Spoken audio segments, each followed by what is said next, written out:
Georgia versus Ohio State in the Peach Bowl. It seems like people either think Ohio State is going to lose this game close or they're going to get blown out in this matchup.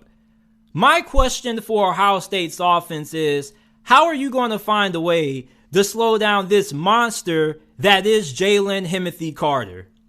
I was supposed to record this preview and prediction a couple of hours ago, but I spent 2.5 hours watching Jalen Carter film. This guy is one of one. And for Ohio State, I don't know how the hell you are going to plan on stopping this guy. I saw a clip going around on Twitter from last year's semifinal matchup between Georgia and Michigan, and there was a play where there were literally like 3 or 4 guys on Michigan's offense all trying to block Jalen Carter. Not only did he manhandle every single one of them, but he still got in on the play. This dude is like an unstoppable train. You guys ever seen that movie called Unstoppable with the train that can't be stopped? And it's nobody driving it, and it has like all these crazy chemicals and stuff on it, and they got to try to find a way to slow it down and stop it. That's Jalen Carter. He's the train from that movie. For Ohio State, if you can't figure out a way to slow him down, you're going to be in for a very long afternoon, because he's one of those kind of players that can just wreak havoc on you and take over a game. For CJ Stroud, he's not the most mobile quarterback, and you saw what Jalen Carter did to LSU in the SEC championship game. The dude damn near power slammed Jaden Daniels with one arm. This dude is insane.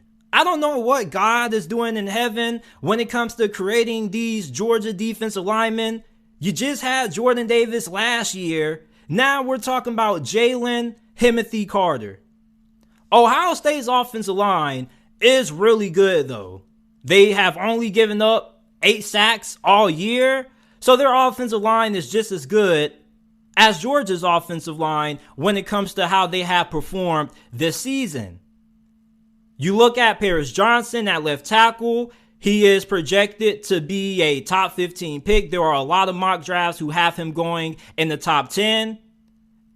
But I do wonder, how are you going to try to keep Jalen Carter from just taking over this game?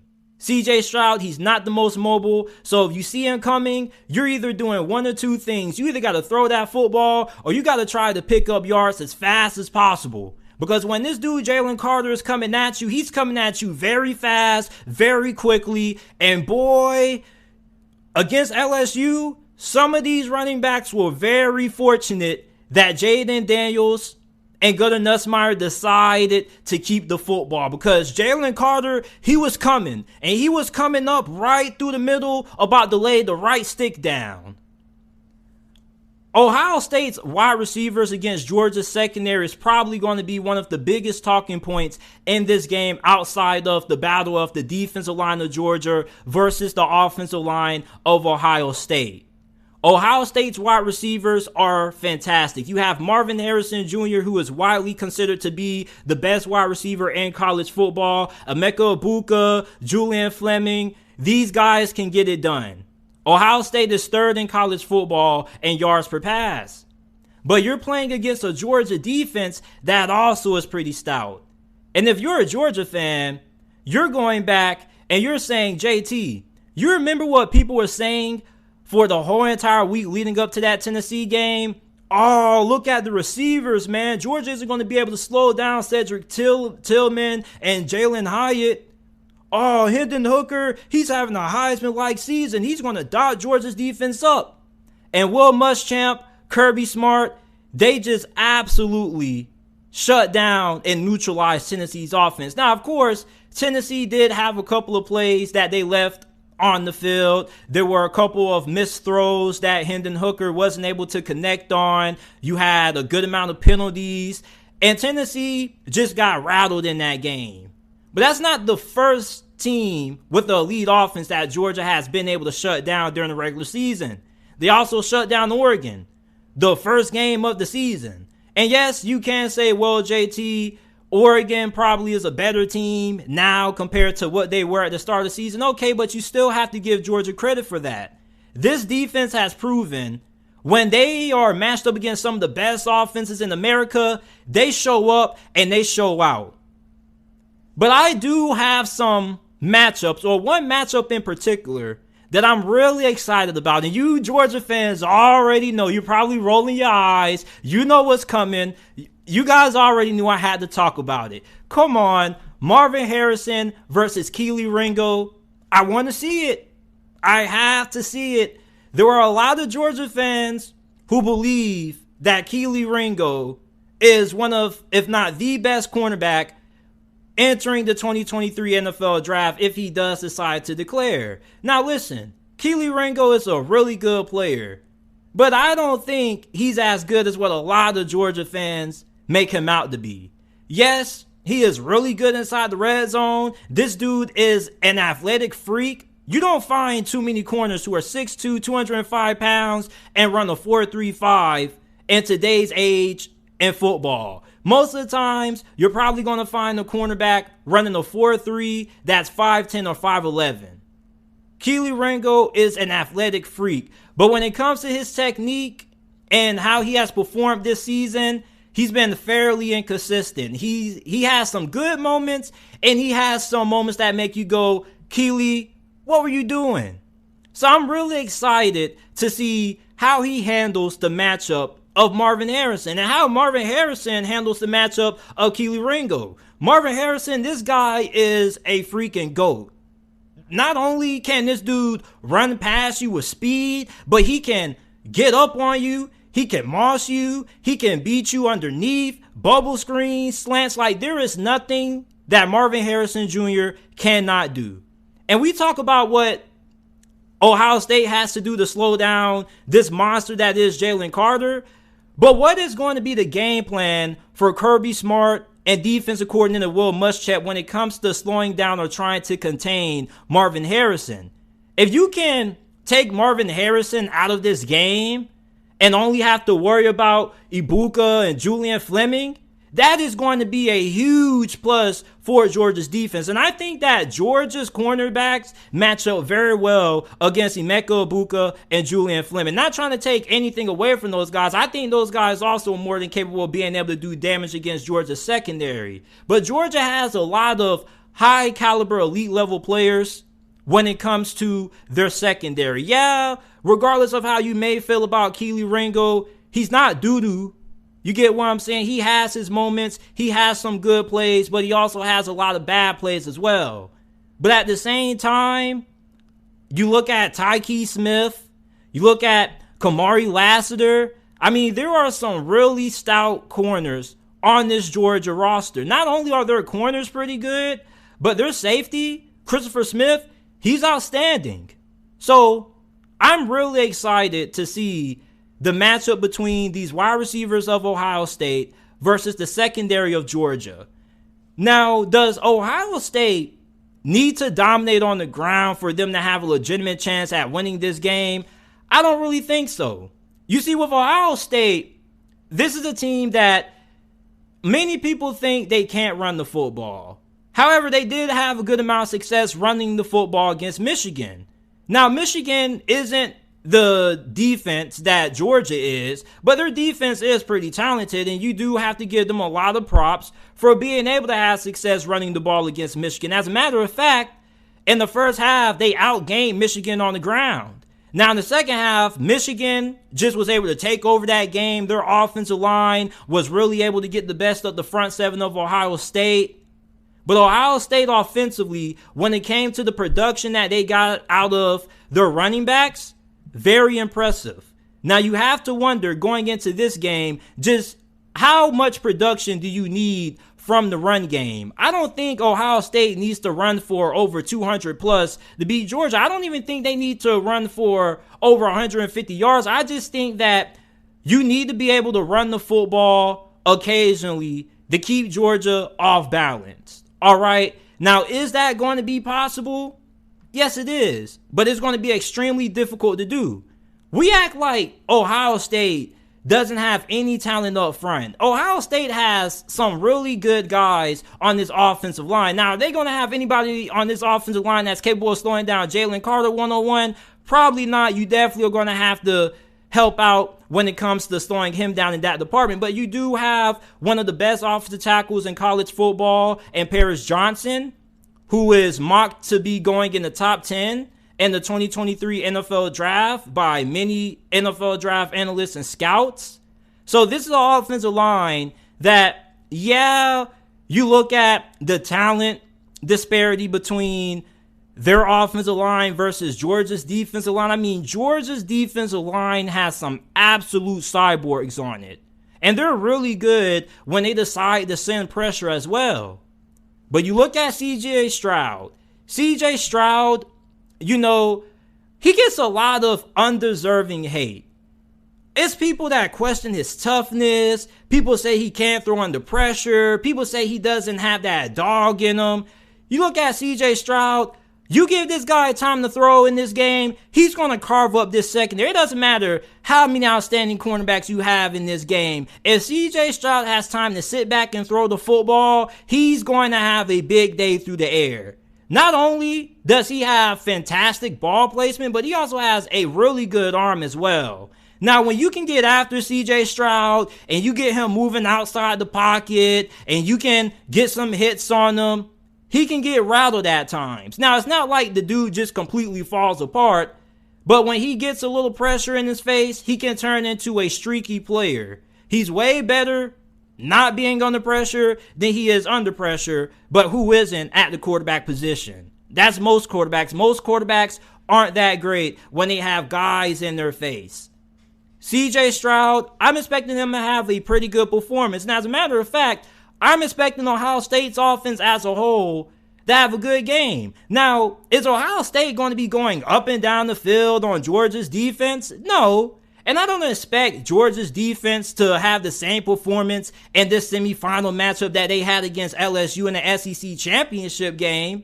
Even Kirby Smart said that, yeah, we're going to make sure we get that fixed. And you already know what the motto is when you give Kirby time to prepare. Now, my concern with Ohio State isn't about how their offense matches up with Georgia's defense. Like I said, I think that Ohio State should at least be able to put more points on the board than what Tennessee was able to do. My concern is Ohio State's defense versus the offense of Georgia. And you know, I think that a lot of Ohio State fans are being incredibly disrespectful towards the wide receiving core of Georgia. And not just Georgia, but Stetson Bennett. There are Buckeye fans out there that say, man, all we got to do is make Stetson Bennett beat us. Like, what? What? Your defense is not good enough to slow down Stetson Bennett, sir. I'm sorry, but did you see how this defense played against Michigan? And a lot of Ohio State fans try to make it seem like they only lost that game to Michigan because they gave up several big plays. No, this wasn't the first occurrence of your defense giving up hella big plays. Your defense has been giving up big plays all season long. Missing tackles, coverage lapses. I mean, look at that Penn State game. Yes, Sean Clifford struggled out the gate. JTT, Zach Harrison, they got after him early. But after he was able to settle in and compose himself, he was throwing some dimes. You look at the Parker Washington 58-yard touchdown off that missed tackle. You also look at the fact that Penn State was really able to push the ball downfield on Ohio State secondary. Not just that Penn State game. Well, let's take it back even further. You remember Maryland? The Terps? The Terps were absolutely throwing some dimes on Ohio State secondary. To his little brother, Talia Tagovailoa, dude went 26 of 36 for 293 passing yards, 2 touchdowns, and had a quarterback rating of 90.4.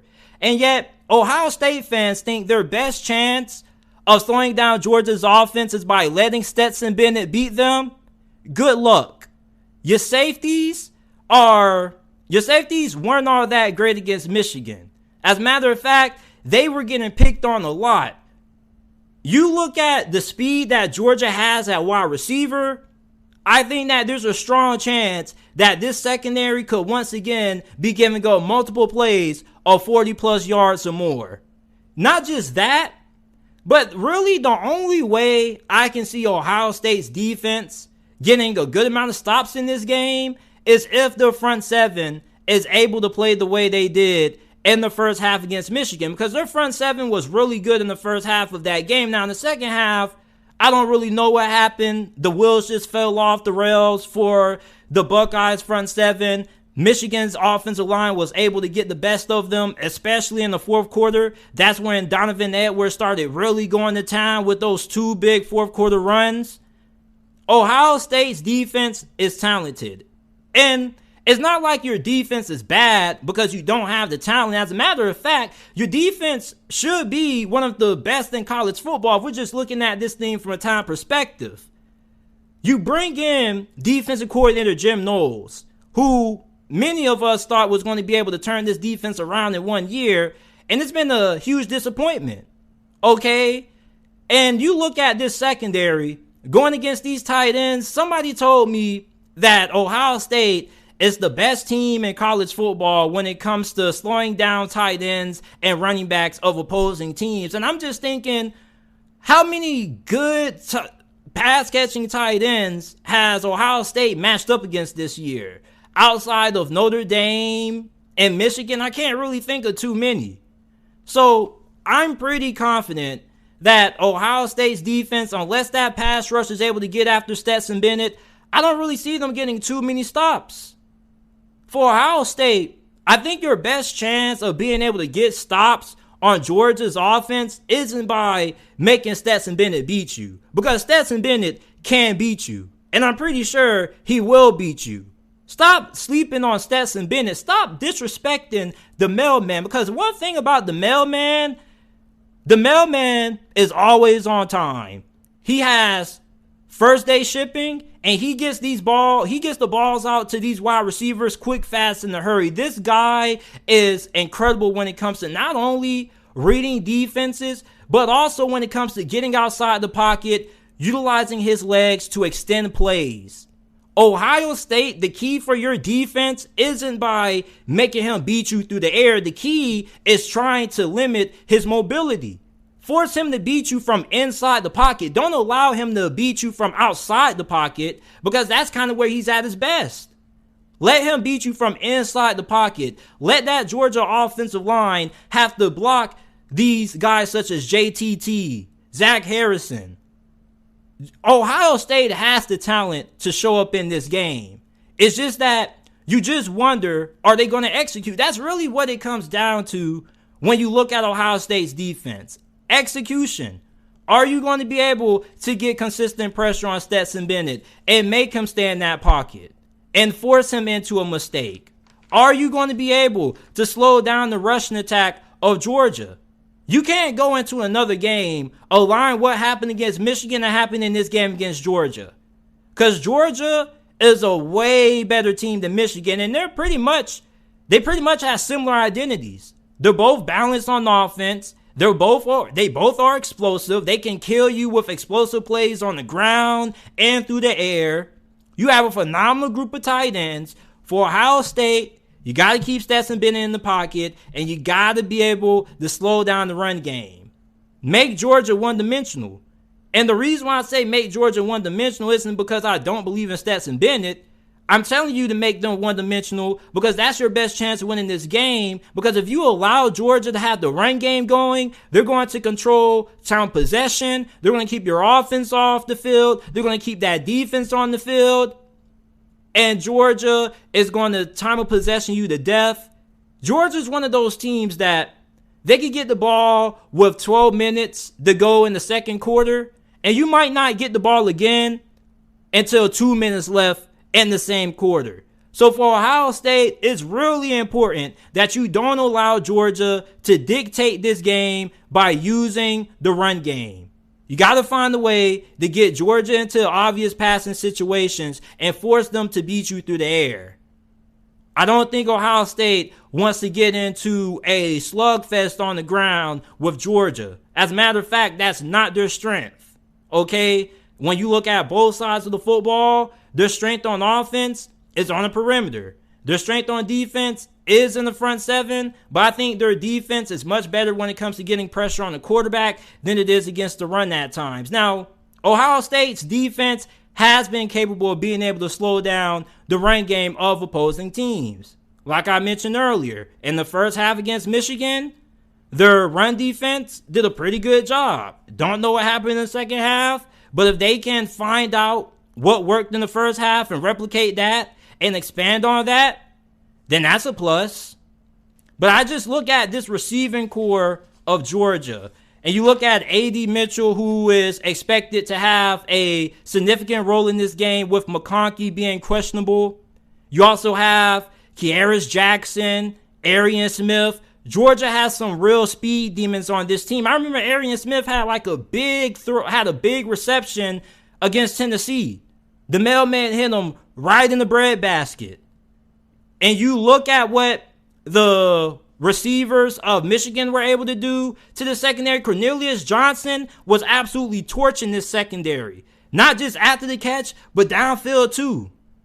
So the keys to the game for both teams, Ohio State, you can't let Stetson Bennett get outside the pocket. You got to make him beat you from inside the pocket, because when he gets outside the pocket, that's where he really starts getting in his bag.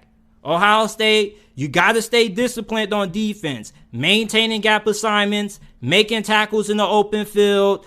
I think that Ohio State may be one of the worst open field tackling teams that I have seen in the college football playoffs in a while. I mean, this team in the open field just gives up so many plays due to missed tackles. It's unbelievable. Like that game against Michigan, missed tackle. They had like a safety who missed a tackle, which was their last line of defense. They really needed him to wrap him up. He couldn't get that done. Like Ohio State, I don't know what it is when it comes to tackling with them, but wrap up. It's not that hard. Do some Oklahoma drills. Do something. Fix the tackling. Like, with Ohio State, it's really frustrating. Because this defense has the capability to show up in this game. The talent is there for Ohio State. And I don't even think nobody questions the talent. It's really just the execution. Execute. Jim Knowles. Get these guys to execute. Do what you did at Oklahoma State, at Ohio State. I mean, come on. You have some of the most talented players in America. There's no reason for your defense to continue to get carved up the way that it has all year long. Missed tackles and big plays off it. You got to wrap up. UGA, the Bulldogs, they got to make quarterback C.J. Stroud uncomfortable. We already know when you get pressure on C.J. Stroud, you get in his face, he's a different quarterback. So you have to try to slow down Marvin Harrison, because you already know that's going to be their clutch. That's going to be their safety blanket. That's how they're going to try to neutralize Jalen Carter. They're probably going to try to come out, try to run some quick passes on the perimeter, maybe some bubble screens, maybe a couple of slants here and there, and try to kind of get the rhythm going. You know, CJ Stroud, when he gets in rhythm and he gets hot, this dude, he becomes mechanic-like. He becomes machine-like in a sense. This guy, when he really gets going, he kind of becomes unconscious. The dude doesn't miss. But when you get in his face, you get him rattled, he has moments where he ends up becoming incredibly streaky. And the last thing that Georgia has to do to win this game, you got to make sure that you don't have any costly turnovers. Going against a team like Ohio State with this offense, yes, your defense is good, and your defense isn't going to let Ohio State hang 40 or 50 on you. I doubt that would happen. If the most points I could see Ohio State scoring on Georgia's defense is probably 34 or 35 at most. So for Ohio State in this game, you don't want to help Ohio State by gifting them extra possessions, because their offense is good enough to capitalize off that. I have a strong time trusting Ohio State's defense in this game. Okay? That's why I have to go with Georgia to win. And I really wanted to pick Ohio State to win this game. As a matter of fact, for the last 2 weeks, I was gassing myself up to take Ohio State. But I just look at how this defense has performed all year with the missed tackles, not being disciplined. And yes, all these things come down to execution, and they very well could fix all those things and rise up to the occasion, the biggest game of the year. But I have to go off what I've seen all year from Ohio State. And you're going against a Georgia offense that is way more explosive than what they were last year. This receiving core, I think, is being incredibly overlooked by Ohio State Buckeye fans. And if you think your best chance of winning this game is by allowing Stetson Bennett to beat you without your secondary has played all year, yeah, I'm pretty sure Stetson Bennett also wants to throw the football and air it out on you also if you give him the chance. And I'm pretty sure Georgia has no problem doing it. To be honest with you, I don't really think Georgia respects Ohio State secondary, and I wouldn't respect it either. It's one of the worst in college football. They give up big plays galore. You get a big play, you get a big play, you get a chunk play on the ground too also. So for Ohio State, if your whole argument is, well, JT, we didn't give up those 7-6 big plays against Michigan, we probably win that game. Okay, cool. But you act like you haven't been doing it all year. That just wasn't a one-off performance. So at this point, it's kind of who you are, you know. And for Ohio State, you also got to deal with the threat of Jalen Carter, this superhuman. I'm going to take Georgia to win this game. 34-24 is my final score prediction in this matchup. Let me know who you guys have winning down in the comment section down below.